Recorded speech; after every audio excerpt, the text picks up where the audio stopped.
The chi is with me, I am one with the chi. The chi is with me, I am one with the chi. The chi is with me, I am one with the chi. Ha!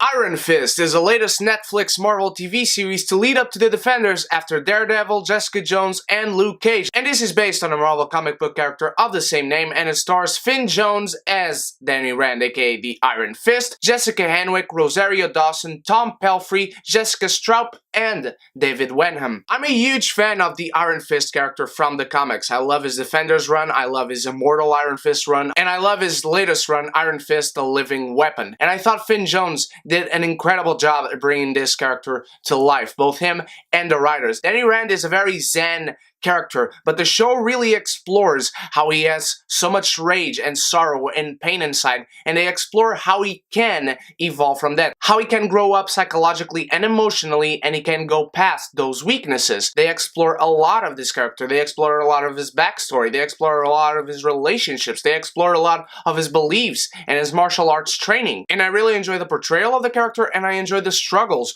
of the character, and I enjoy the fight scenes as well. Every martial arts fight in this is really well done. We had Daredevil, where they pulled off incredibly acrobatic fight scenes. We had Luke Cage, which is very street-like, just brutal punching and kicking each other. The Iron Fist series goes into the martial arts both in art terms and in culture terms. They explore a lot in terms of culture. You have a lot of people ganging up on Iron Fist, but all of them are martial artists. All of them are disciplined in terms of fighting. So you get many beautifully looking fight scenes in this series. And Danny Rand is a complete badass in these scenes. I love every single fight scene. There's one incredible episode, one of the few, maybe just 3, that he goes and fights 4 different people, 2 of them at once, and it's just that awesome. I love when his friend Davos comes to get him from Kunlun and wants to get him back, and you get a lot of what this guy did wrong and what he did right. And that's another thing they explore very well of Danny Rand. I like how this show shows that because his origin is done and we are seeing Danny Rand coming back to life in New York, we get to see that this character is very flawed, and that's what makes him human, and I really appreciated that. He just ended this journey, but he didn't really. He needs to learn how it is to be, in fact, the Iron Fist. In Kunlun, he learned what was needed to become the Iron Fist. In Kunlun, he became the Iron Fist, but now he has got to learn to live with it. He has got to learn and grow as the Iron Fist, and that's one of the best things the show does, and Finn Jones does as an actor portraying this character. Jessica Henwick as Colleen Wing was also incredible. I love what this character had to do in this show. I love the relationship she created with Danny Rand. It was very genuine. It didn't feel forced at all. And when we find out that she is with the Hand, even though it is another faction of the Hand, and that's one of the weaknesses of the show, she really becomes a character of her own. She doesn't feel anymore like she's being played, or that she's just there to be a plot device or to be a companion to any other character. I liked her character already, but sometimes it really felt like she was just there to help some other characters around, and I really enjoyed what she had to do here. I enjoyed her struggle to pay rent, I enjoyed her struggle to keep the school open for her students, I enjoyed when she had to fight those guys in cages. It was just that badass. Colleen Wing is a great character on her own. But where this show shines the most in terms of characters is when these two are together. I thought the show was incredibly well written in terms of character and character arcs and character storylines and character motivations when these two were on screen together, when they fought together, when they were investigating together, when they were in the Hand together. I just love every single thing about these two on this show. And when they go on to find Bakuro and she finally kills him, even though we don't see him after that, I really enjoy the evolution that it gave to Colleen Wing. I really enjoyed the arc that they concluded on there, and I really enjoyed what she had to do in the final fight against Howard Meacham, and I enjoy that she decided to go with Danny to Kunlun because this is what she loves. She loves the martial arts, she loves the culture of it, she loves the honor of it, she loves to explore it, and I absolutely love it, and I'm glad she's going to be in the Defenders a lot as well. Let's let's talk about our supporting cast played by Tom Pelphrey and Jessica Straub. They were one of the weakest parts of this show. They were just very boring in terms of character. Their characters were uninteresting, they were boring as hell, they were here doing nothing, just seemed to be obstacles against any other end, obstacles that we knew he would eventually overcome, and so they became nonsense. And then Ward is just a guy who's working for his father because he's pretending to be dead, and Ward just became very, very badly written all of a sudden. Until episode 6, when we finally get introduced to his addiction and to the nightmares he has, those visions that he has of blood, and then he finally kills his father, but then his father comes back and he has this whole new drama to face, and we finally see that he actually cares for his sister a lot. That's when Ward becomes interesting.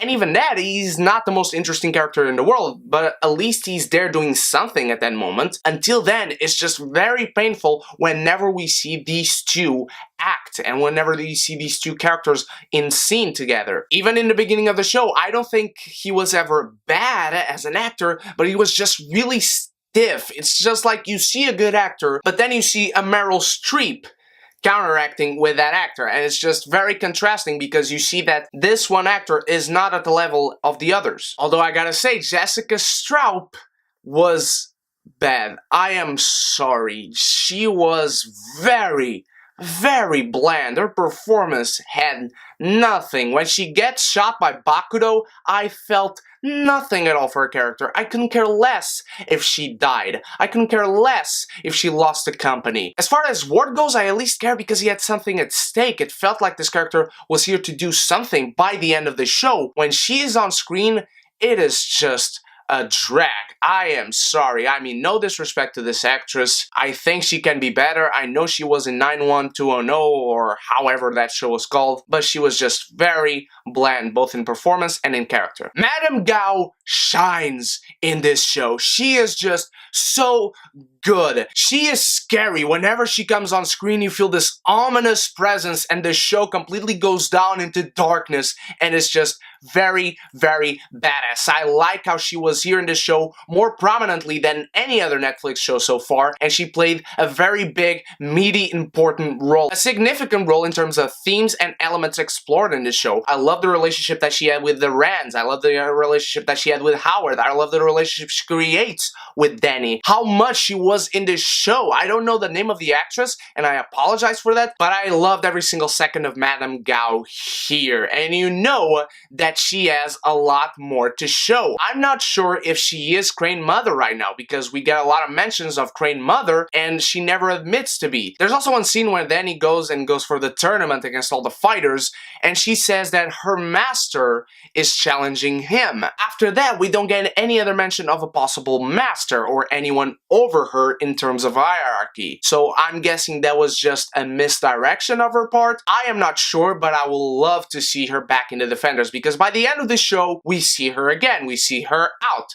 We see that she is on the loose, and we're going to talk about that specific scene in a bit. Howard Meacham starts off very well. He is under the control of the Hands, he is imprisoned, but I also like how he has control of himself, and he has his own motivations, and he wants to get the company back, and he wants to keep the company to his children, and you get this twisted love that he has for his children. He does love them in a very twisted way. But then when Ward kills him and he comes back, he is just a very passive villain in terms of what he's here to do. He's here to further the plot. He was first using Ward in a very active way, but then he just uses Joy because Ward doesn't trust him anymore and Ward gets sick, and that's an interesting character arc for Ward. But because of that, Howard just seems like he's sitting on the background just waiting for his turn to shine, which actually only comes in the final episode of the show. I didn't like how he came back and then was a menace for everyone and everyone actually feared him, that he became even more controlled by more people. Bakuto comes in and he controls him as well, and I just thought it was a waste of a villain. I really like the performance by David Wenham. I really like what he ended up doing,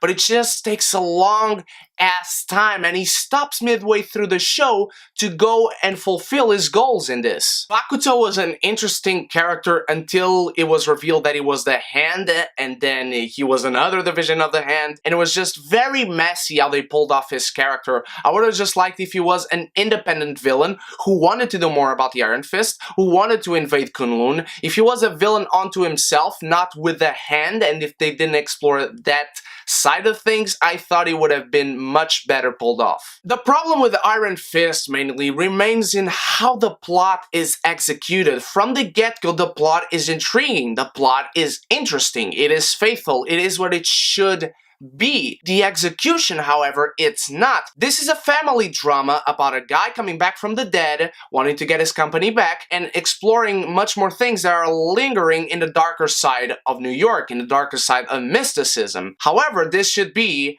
a show about a guy who is an immortal weapon, and it is exploring the lingering darkness in New York and mysticism, as well as a family drama. The problem is that Iron Fist as a show focuses more on the family drama than on the lingering darkness and on the mysticism of things. Again, I really like how the culture is explored. Again, I really like how the fights are very much martial arts. It reminds you very much of those classic kung fu, karate, martial arts style movies, those with substance. Whenever there are martial arts going on in the show, it's great. It's very well pulled off in terms of filmmaking, in terms of story. It's just everything the show should be. Whenever it goes to the family drama, it seems like we are just filling up the time to go to the martial arts again. Because of that, the pacing overall is just very awkward on this show. For the longest time, maybe from episodes 4 through 8 or even 9, the show doesn't seem like it knows where it's going. There's clearly a through line, but the show seems like it's deviating and taking the longest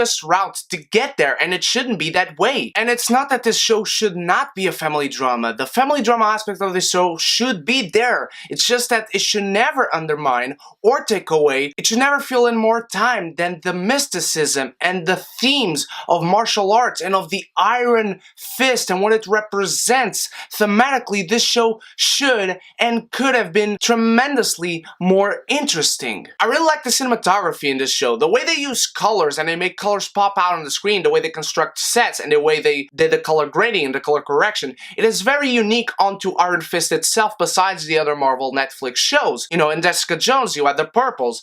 In Luke Cage, you had the yellows. In here, you have a mixture of green and yellow, but how the colors pop out at you whenever there's a shot in this show, it seems like it's very much watercolor paintings, and it's just beautiful. The most boring shot in this show, whenever there's even nothing to say, it is beautiful to look at. Another strong point, in my opinion, is Claire Temple. I thought she was very well used. She is very prominently in this show. She is much more prominently than any other TV show from Marvel on Netflix, except for Luke Cage, and honestly, that felt very organic. That felt like it was supposed to be. I love when she gives one of Luke Cage's shirts to Iron Fist. It's just awesome of a reference, and it's actually very original. Love how they put Jerry Hogarth in this show as well. I just thought that once she fulfilled her first part in this series, she just disappeared and was never mentioned again. And once they did it again, she came back in like it was all alright, like she hadn't disappeared, and nothing was ever mentioned of that again. As far as Davos is concerned, first, I thought it was a reference to Game of Thrones because he was Finn Jones's, who played Loras Tyrell. I'm not sure what his character was here to do after the discussion he had with Dany, because in the final episode, he's talking to Joy,